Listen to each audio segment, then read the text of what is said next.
Michael Knight, David Hasselhoff, pode ter sido a principal estrela de Knight Ridder, o Justiceiro, em Portugal, mas dividiu as atenções com seu carro que era mais do que um simples carro.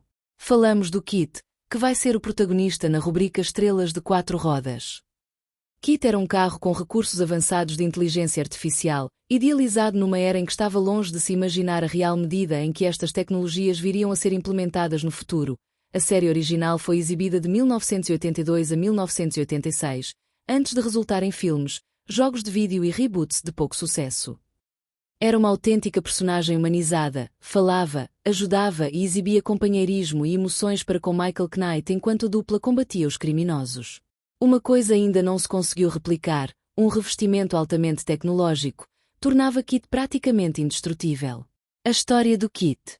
Acrónimo de Knight Industries 2000, KITT teve um total de cerca de 20 unidades produzidas para as filmagens, segundo o Vol Museum.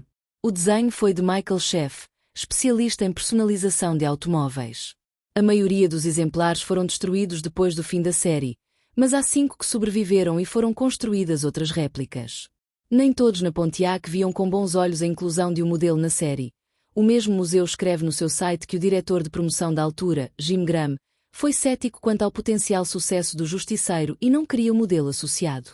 A verdade é que acabou por ser viável, havendo também apoiantes internos a que tal acontecesse. Claro que KITT foi muito modificado face ao Pontiac Trans Am original, desde logo, a sua inconfundível luz vermelha no nariz, um sinal da sua inteligência artificial. Tal como os assistentes de voz atuais, KITT falava e interagia, na verdade, a um nível muito mais evoluído do que se vê nos carros de hoje. Pensava, dava sugestões, interrogava Michael Knight sobre decisões e até ignorava ordens se representassem perigos ocultos. Tinha um poderoso processador que até lhe permitia pensar, Turbo Boost, que permitia dar saltos icónicos, modo silencioso, sistema de interferência em sinais eletrónicos, condução autónoma, com modo de sobreposição manual, entre outros recursos. Enquanto os carros inteligentes que hoje surgem no mercado são, muitas vezes, despidos de botões analógicos, KITT era o oposto, como, aliás, pode ver numa das imagens da galeria de topo. O que não impedia o cockpit de parecer futurista, quase como se fosse uma nave espacial altamente complexa. De referir que a voz por trás de KITT foi de William Daniels e, ao contrário do que era a intenção inicial, não foi exageradamente robotizada, dando uma sensação mais humana ao carro. O carro por trás da estrela de cinema. O modelo que serviu de base ao KITT original foi, nada mais, nada menos, do que o Pontiac Firebird Trans Am de 1982. Mais tarde, na série e no filme sucedâneos de 2008, foi usado o Ford Shelby GT 500KR. Mas não é esse o objeto agora, talvez num artigo futuro desta rubrica. Este coupé de 3 portas estava, em 1982, na sua terceira geração.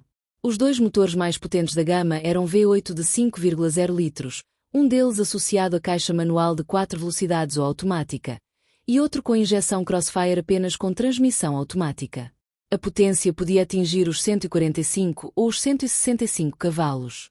Em termos de desempenhos, o Firebird Trans Am era um muscle car capaz de atingir 195 km/h de velocidade, na versão de 145 cavalos, e demorava cerca de 10 segundos a acelerar dos 0 aos 100 km/h.